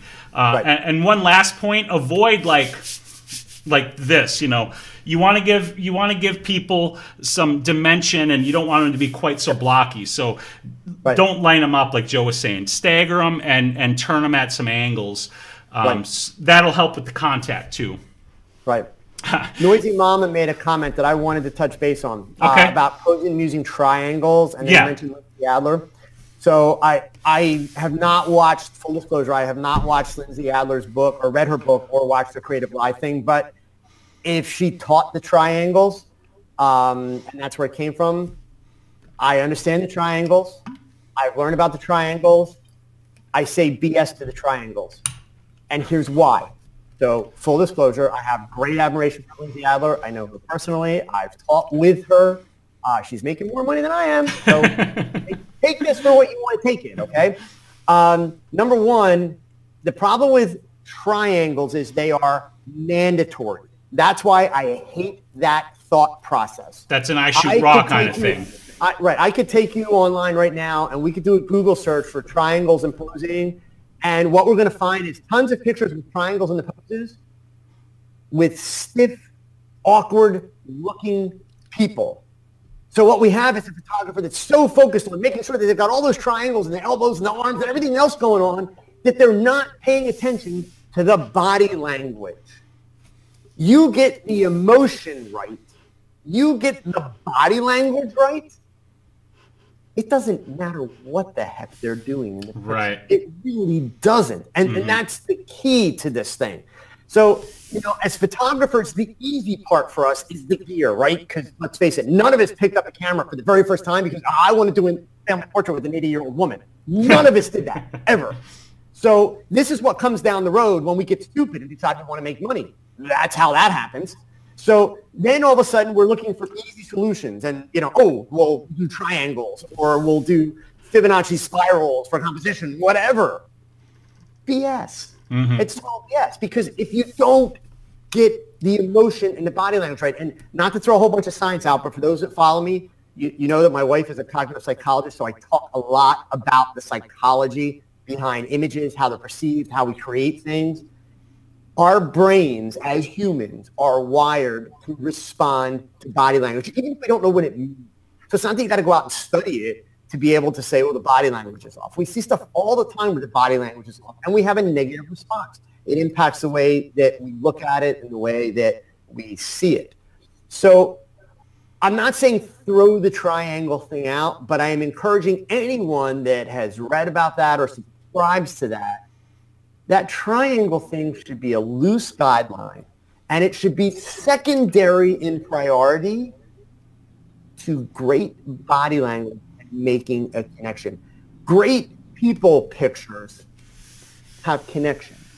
And if you don't agree with what I'm saying, I'll give you my argument and we can leave it out there. You can go do your research. Do a Google search sometime for the phrase iconic photographs. Now, nothing in that phrase says people. But what you're going to find is that the overwhelming majority of the responses that come up will be pictures that you recognize. And they will include people, overwhelming majority of them. And many of them, composition sucks. Exposure sucks. They're even not sharp. These are iconic photographs that people hold up as these brilliant examples of, oh my God. And that's because of the moments. That's because of the emotion and everything that image basically represents and evokes when you look at it. So that's the warning that I give about the triangle thing and a lot of posing rules, C curves, S curves. C curves and S curves are the best bunch of crap ever. Why? Because we live in a country where most people are overweight. That's just a simple fact. So C curves and S curves don't look good on most people. They just don't. So, again, the emotion, get the body language, create a moment. I think I saw somebody talk about moment. Tom Corbett. Yeah, Tom did. Said about a moment. Yeah, that's EJ as well. You get that moment, that family is going to connect with it. Because remember, you're taking this picture not for a bunch of photographers that are going to say, oh, this is right, this is wrong, do this, do that. No, you're taking it for the family, the people in the picture. So, that's where you really need to be putting your emphasis. Yep, yeah. Mark's, end of rant. I'm done. Yeah, and Mark says, when I do families, I always do a group first, and then the kids never cooperate. And then I tell the parents, just let the kids play, and I pull out my long lens. Those shots are the ones the parents love the best, plus the kids get comfortable. Then we do another group at the end, and they were better because they're used to me being there, and they're probably a little bit worn out. Yep. So I added that bit at the end, but yeah. Yeah, and so really the short answer to that, not to come up with the easy version of what Mark's saying, it's psychology. If you're going to be a people shooter, understand that if you're going to be a good people shooter, I don't care what you do. I don't care if it's portraits, weddings, families. I don't care what it is. 80% of your work is psychology. Oh, yeah. 20% of it is that stuff you do with a camera. Don't ever think it's the other way around because it's not. Not if you're going to do it and do it well. Yeah. You know what? That just brings up two things. The exact same story basically twice. Peter Hurley, and I can't remember who the other one was. I just saw it on like Petapix or something. It was a photographer, senior portraits, and a young girl came in. He did the portraits. They did a bunch of stuff. She sat down with her mom to look at the book. He had picked out, these photos of her that he loved, that she had loved, and put them together. And she's looking at the photos, and she starts crying. And in the article, I can't remember who it was, but the photographer's saying, in my mind, I'm freaking out. Oh my God, I thought she loved these shots. I can't believe it, blah, blah, blah. And then the girl turned to her mom and said, I am pretty. And it was bringing that out. It's showing people it's not these rules, like you're saying, Joe, and I 100% agree with you. Like, I hate rules because the rules are always some shorthand oversimplification to try to in good faith, they're meant to try to help people do the thing they want to do better, which, Right. oftentimes is composition. Sometimes it's, how to use your camera, whatever. Right. But they long term are almost always a disservice because, again, just like Joe was saying, like, it's not about capturing triangles. It's not about shooting raw. It's about doing this thing that you're trying to do, which is capture something. And generally speaking, when you are moved by something, you are moved emotionally. And that means you're trying to capture and express emotion in the image that you are trying to create. That's what you're trying to get to. Sure. Yeah, and folks, the thing you have to remember when you're shooting portraits of people, and so let's use the word portrait very broadly. So it could be the family portrait that Tom has to do that's coming up. It could be the stuff that Mark is shooting. It could be any kind of portrait. When someone comes to you, and this is understanding the starting point, because shooting a portrait is not about your cameras. It's not about your photography. It's not about that stuff that we originally became passionate about. When somebody says, hey, I would like you to take a portrait of me, they don't really want a portrait. What they want is a picture of themselves on their best day, times 10. Right. That's what they want. It's no different than a bride doesn't really want pictures of what her wedding really was. She wants the dream wedding. The fantasy, so that when she looks back 10 years from now, it's 10 times better than it really was. Because that's the memory she's going to carry forward for the rest of her life. So when we begin the idea of doing a portrait, it's really important to understand, why are you doing that portrait? Because a portrait isn't a portrait, isn't a portrait, isn't a portrait. Like, every portrait's different for different reasons. It's going to go on the wall. Is it going to be for a social media profile or a resume? Is it going to be just for fun? Is it a portrait to record a moment or a watershed moment in our lives, like a senior portrait, graduating from high school? Each of these portraits has different reasons, different purposes. That's the first place where you start. You're not starting with your lighting. You're not starting with location. You're not starting with outfits. All that stuff comes afterwards based on what is the need. And the need actually creates the rules. I'll give you a real simple one. If somebody comes to you and says, hey, I need a portrait for my social media stuff because I need to look more professional. So the first thing if you're going to do a good portrait for them, well, a couple of things. One, you're going to shoot close, crop tight. Why? Because people are going to see that portrait for the first time. Second thing is you're not going to pose them this way. You're going to pose them this way. I don't care what the best side of their face is. Why does that matter? Because all the profile pictures are on the left side of the page, which means they need to be looking this way. You post them over here, they're facing off the page. I think I'm facing off the page. You might be. I think I am. Okay, so that's a design thing. Any designer for marketing design will say, oh, no, can't do that, right? So those are where the rules come in, but those are rules of necessity. They're rules of practical use and application, not, the rules of thirds and right. all that other kind of posing rules and that kind of stuff. So that's, those are the things. And so that's just, that's like one little thing. Somebody comes to you and says, hey, I need a picture so that I can put it on my website for marketing purposes. Great. You know what the first question I ask the person is? What are you marketing? No, actually, that's one of them. But the first thing I'll ask, if they say it's for the website, what color is your logo and what are the accent colors of your website? Because I don't want them wearing a color that's going to contrast in a negative way to their website. And then, of course, if it's for business, we want a more professional look, or it could be casual. So, again, that's like theming and tying it all in, that type of stuff. So that's where the rules come from as far as doing portraits. It's what's the intended use. If it's going to go up on a wall, one of the things that's actually important to understand is, what's the decor like in this family's house, and what kind of a family are they? Are they very traditional? Do they want like an old school, old master style 2-to-1 lighting ratio, very formal portrait? Or do they want something that's really casual, done on the beach at sunset? Depending on their house, depending on where they'd like to be able to hang this thing, that all has an impact. Especially if they come to you and say, yeah, we want to get a big family portrait done because we want to hang it above the fireplace. Well, one of the first things that is good to know before you even start talking clothing and backgrounds or locations, how's that room decorated? What are the color schemes? because you want it all to tie together, because that portrait is going to be a piece of decor. So yes, it's about the family, and yes, we got to get the emotion and the body language in a moment, but its end use is going to be a piece of decor. So you don't want it to clash with the room. So this is the kind of stuff that, people are like, oh, I got to do a portrait. It's like, yeah, just do a portrait. No, a portrait isn't a portrait isn't a portrait. Every portrait is different, and there's actually a lot of stuff to think about before we even get to the studio. So yeah. Now, the point you brought up about, I love this because I go rounds with my wife on this, and which is matching the artwork to the decor. And I agree with you 100% in delivering the product and having that for your customer. 100% agree with that.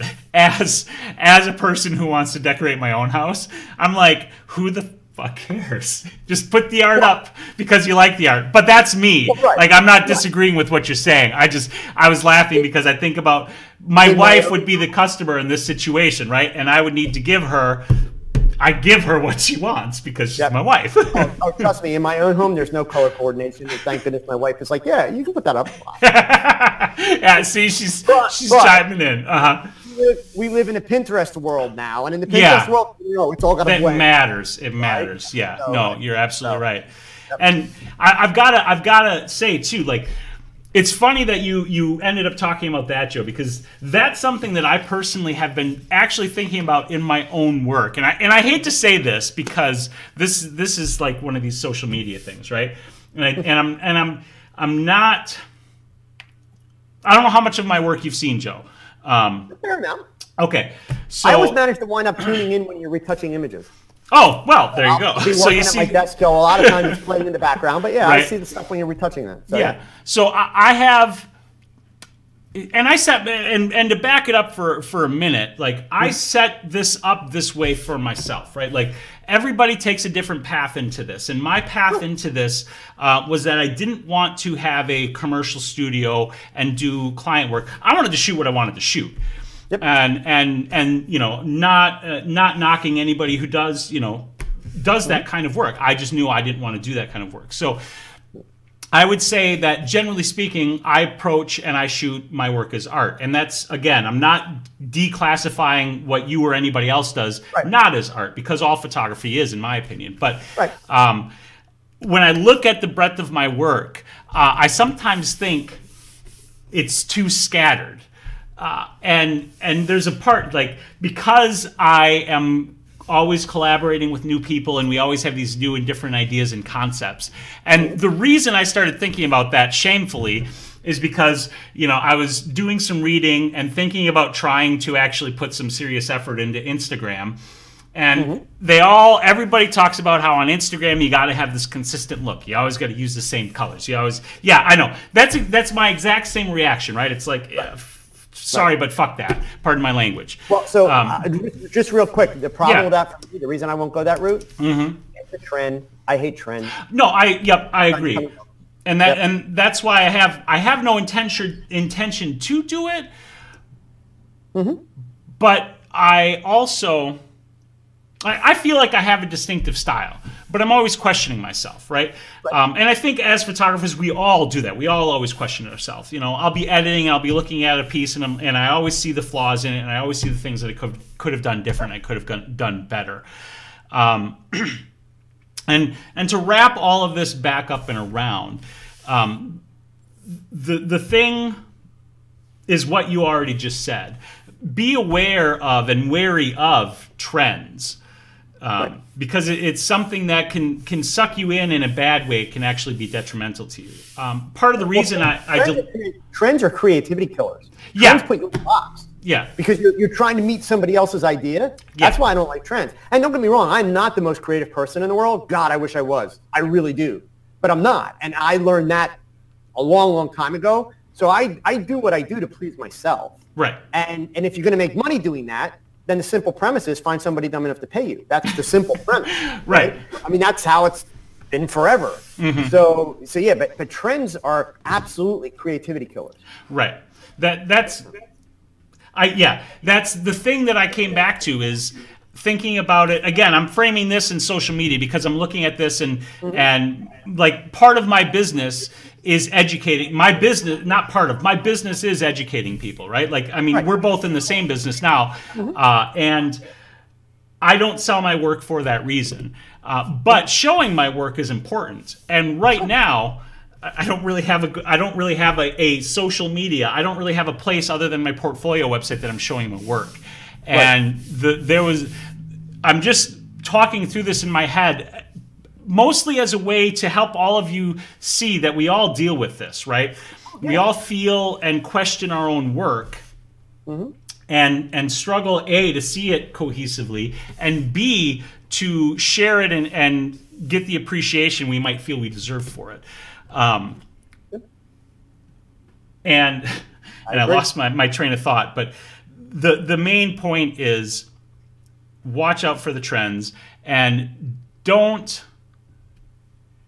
let yourself be pushed in a direction that doesn't feel right for you. And for clients, it's a different thing. And I'm not saying you shouldn't do what you should do for your clients, because you should. But also remember that oftentimes a client comes to you for a particular thing, for your work, for your look, right? Peter Hurley is Peter Hurley because of what he produces, right? And people know when they go to Peter Hurley what they're going to get. People come to me to collaborate with me because they see me at work and they know what they're going to get. So, yeah. Yeah, that's enough. I mean, you'll find, especially for those of you that are thinking about turning pro, you will eventually have the experience where somebody comes to you and says, "Oh my God, I love your work. I want to find out what it's going to cost to work with you. I have this picture, and I want to know if you can do this." And you look at the picture, and of course, it's nothing like anything you have ever shown to the world, right? Right. So I promise you from experience, it's one of two scenarios. I've never found a third scenario. It's one of two scenarios. The most common one when that happens, the client that is just showing you this picture that is completely different than anything you've ever done, is hoping that you're going to be a ton cheaper than the guy that does it in the first place. Okay? Which means don't bother, because if you take that job, you know right out of the box you're selling yourself short, and you're probably setting yourself up to fail because you're not that guy. Right. So the best you're going to do is copy what he does. Or the second version, that it's almost equally as bad.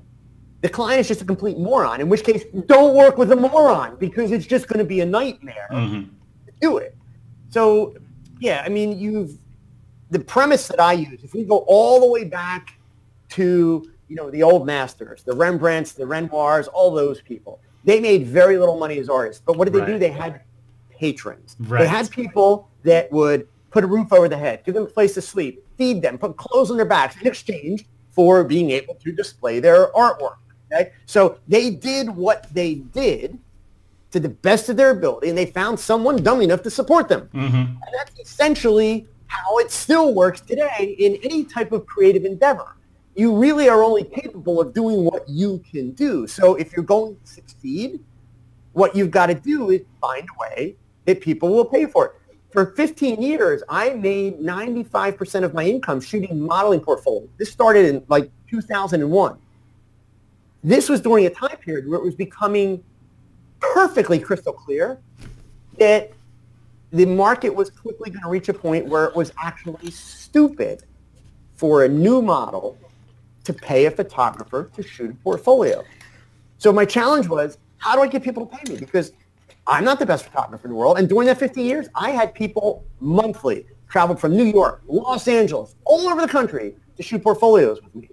Not because my photography was better, because why does somebody in LA or New York need to come to me? They don't.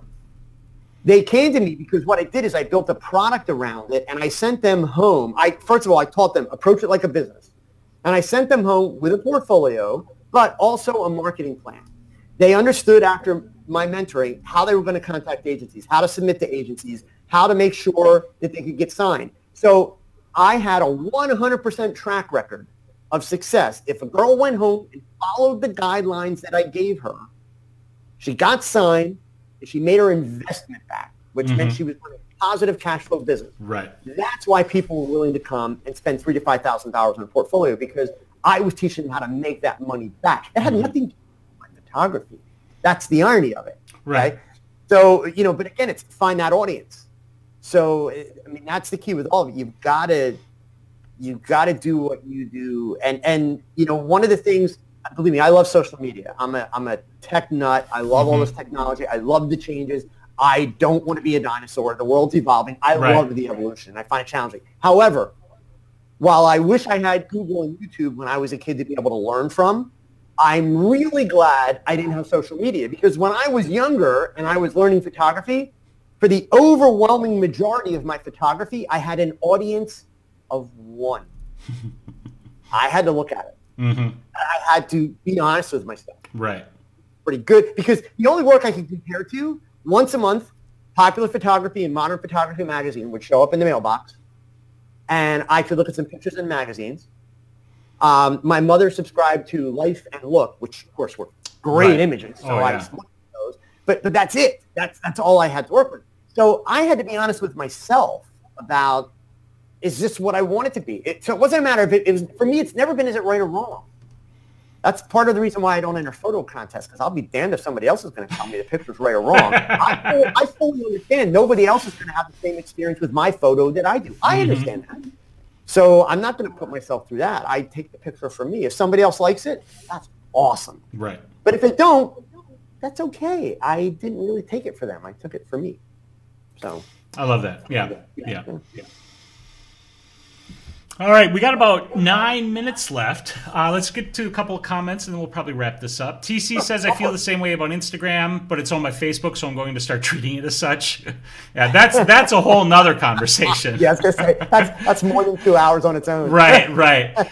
Tom says, all togs are our own worst critics. The ordinary Joe just cares about capturing a special moment, the bond, the love between the family. That's very, very true. That's why these are so popular. Yes, yeah, and I've said this before, and I'm sure you'll agree with me, Joe. If you know, quote unquote, pro photographers, whomever has a business, aren't taking smartphones seriously as photography and looking at how they're changing the market, then you're fooling yourself into thinking that they're not going to steamroll over whatever your business is at some point. Oh, absolutely. Yeah. Smartphones and even video, two things. Oh, For any still photographer to say I have no use for video, they're fooling. There's a dinosaur in the making right there. So, yeah. Yeah. Regina says, I love this convo because I'm glad to know it's not just me. Yeah, we're all of our little voices in all of our heads are all doing the same thing to us, which is telling us all the things that we're doing wrong and making us question ourselves. And I mean, that's a good thing just to take a minute to talk about, which is, this is an easy thing to say. So I know that this is not said lightly. But the quote unquote secret to success, and success is whatever you define it to be. So I'm not, putting any bar there, but the secret to your success is realizing that little voice in your head is it's only you. And if you can figure out how to, you're never going to shut it up. That voice is always going to be with you to some degree. So don't try to shut it up, but try to figure out how to ignore it, to tell it no, to tell it to leave you alone, and push through it. Because that was one of the things I learned in my self-portrait project when I was going through the whole process. I had been scared to do so many things for so long. And then I finally realized, it doesn't matter, right? Fear is just this thing that's in our brain. Whatever it is that you want to do, photographically or otherwise, just do it. Because the worst thing that's going to happen is you're going to fail. And the worst thing that happens from that is you learn from it, which is actually the best thing that can happen from that. And then you go and you do it again and you get better. And I don't think the idea is put out there enough that you can't shut that voice up. You can't turn it off. And so I just wanted to say that. Yeah, I think part of what we go through as human beings in today's world, we spend anywhere from 12 to heck even 16, 17 years in school, and we are taught that there's a right or wrong answer for everything, and we're taught that it's good to be right. So nobody wants to be wrong, nobody wants to fail. It's important to get the A, nobody wants the F.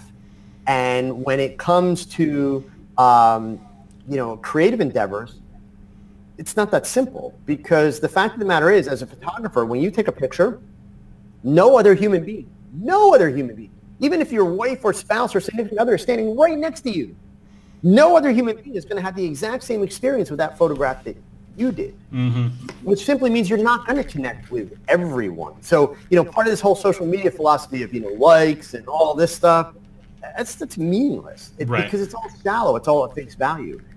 You have to do it for yourself. And one of the hardest things to learn as a creative is getting over that hump of putting your stuff out there. Yes. And realizing that some people are going to look at it and say, big deal. And Tom just made a point, I get terrified before every shoot. Then when I'm in it, I'm fine. That, Tom, is something different. And that, don't ever lose that fear. Because the day that you lose that fear is the day that you become a horrible business person and a less than outstanding photographer. Because that fear, that's the drive of caring about your subject. Yes. That's the drive of wanting to do well for the people that have entrusted you to do for them. So that's I know a guy, a local guy who's an amazing wedding photographer. I met this guy back in the newspaper days, and he unfortunately was part of downsizing, and I lost track of him for a couple of years, and then found out he's doing weddings, and I was kind of shocked that he was doing weddings. He actually loves them, but he talks about the fact very simply that before every wedding, and he's been doing weddings now for like 12 years, and amazing weddings, he winds up in the bathroom throwing up before every wedding out of nerve, because it's this couple's most important day. And he still to this day takes it incredibly seriously. And this guy, you look at this guy's portfolio, I don't think there's many people that would not want his portfolio. But he still has that fear of what if I mess it up? Because you don't get a do-over.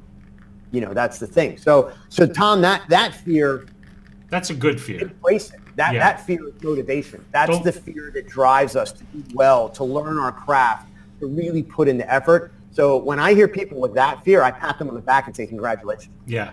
That's important. Thank you for pulling that out. That's a really, really excellent point. And I think all of us, Tom just said he suffers that. I suffer that before every shoot, especially with a new person that I'm collaborating with. I'm terrified. Sure. I'm gonna take a bad photo and not deliver what they expect, whatever the case may be. Because even though I do it not as a business, as a collaboration, they're coming to me because they want what I do in the work, and it's fear inducing. I tell people too, not quite as bad as your wedding photographer friend, but I've been public speaking ever since I was a kid. My parents had a DJ business, and yet to this day, every time I'm going to speak on a stage, I have to take a leak first because of the nerves. Thank God I'm not puking in the bathroom, but it's the same kind of thing. Right. Yeah, but see, I see that as healthy. Well, you saw me right before I go on the stage, I have to pace. I always pace. Literally, I burn a hole in the carpet right before I go into the carpet. And it's different. The minute they call my name, it's like, boom, it's done. Right. Right. But yeah, for the 15 minutes beforehand, oh my God, yeah. It's adrenaline like crazy. And it's not even so much that it's nerves. It's just it's adrenaline that builds up. Right. Once it starts, it's like, here we go. And it's just, it's part of the human response too. We're in a stressful, a whatever it is. And stressful maybe isn't the right word, but it kind of is. We're in a situation that is not the norm. Even when it is the norm. And if it's not the norm, then our body has these reactions to it. And learning how to deal with those reactions in a positive way is something that will help propel you forward in whatever you're doing. Sure, and that's the key. Well, even Steve Land just commented, it's very rare that I think a shot looks great. I'm so bad at that. Steve, I think any good photographer will tell you that to a certain degree, they're never completely satisfied with their work. Right. The phrase that I use at the end of my videos, your best shot is your next shot, that came about because somebody in one of my early live streams said to me, hey, what's your favorite picture that you ever took? And they really caught me off guard because, one, I'd never thought about it that way. And two, the best response I had is the next one. Because I do my pictures, I get really excited, even to the point that, the adrenaline's up, oh my God, I love this, it's really cool, I'm thrilled with it. 2 days later, I'm kind of bored with it. Why I'm bored with it is because my joy in photography is not the cameras, it's not the process. I love that stuff. My joy in photography is the people, it's the interaction, it's the collaborating. It's getting together with people and making this stuff happen. Right. That's where the adrenaline comes from. Right. So once I've seen the picture, it's like, okay, been there, done that. I'm really happy, but I'm ready to move on. And even, in my Facebook group, one of the things I push people on is the idea of self-evaluation. People come in, it's like, oh, I love this shot. I'm really happy with the way it turned out. Well, then there's nothing I can do for you. There's no reason for me to review it or help you. I believe that any picture you've ever taken, if you can't look at it and answer this question, if you could go back and do it again, what would you do differently? If you don't have an answer for that question, you're not working hard enough at your photography. You're just not. Yeah. 100% agree with that. Yeah. All right, we're going to wrap this baby up. Thank you so much, Joe. Real quick, I do want to say this, just to drive that point home again. Having you on tonight before the show started, I was like nervous like crazy. I mean, you didn't go pee, man. Now I feel insulted. No, I did go pee. Oh. I did go pee. and I mean, I met Joe at WPPI. We've talked a little bit online. It's just a thing because this is not the norm, right? It's different. Right. I've loved having you on, though. Thank you so much for joining and hanging out. Yeah, it's been really, real wonderful. Please let people know where they can find you. Drop your link back in the chat again. Sure. Let's put that in here. Let me. Yeah, I'll grab your channel link if you just want to let people know your things. If you want to grab the channel link, that'll be perfect. Great. Okay, there you go, gang. There's the website link. Okay. All right, and I've got your channel link coming right here. Yeah. Awesome. Okay. All right. Any last words you want to add, Joe, before we go? No, that's it, gang. I mean, seriously, thanks for having me. Yeah. I have a rule that I try to get people to abide by when I do my live streams. So for your viewers, I will encourage you to do this. All right. YouTube is a great learning platform. You've got Spyros, you got a lot of people that you can learn from. Don't become the photographer who spends more time watching YouTube than you do taking pictures. I don't mean to speak for Spyros, but I'm sure I can say he's honored that you watch him and you learn from him. I'm honored that you learn from me. But I find that I have followers that spend more time watching me and my videos than they do taking pictures. That's not why we're doing this. We're doing this really out of a hope that we can help people, which, let's face it, it improves everybody, and that's for the greater good. But you can't improve as a photographer if you don't go out and take pictures. Yeah. You got to use your cameras. So I will give you that piece of advice to finish with. Get out there and take some damn photos. I mean, that's why I say it at the end of every single video. If you're not shooting, you're not improving. That's absolutely right. All right. Thanks, everybody, for joining us. Thank you so much, Joe, for coming on. Again, really appreciate it. Yeah. Everybody, have a wonderful, wonderful evening. Love you guys. Make sure you do that. Get out there and take some damn photos. Good night. Adios. All right. Now I got to find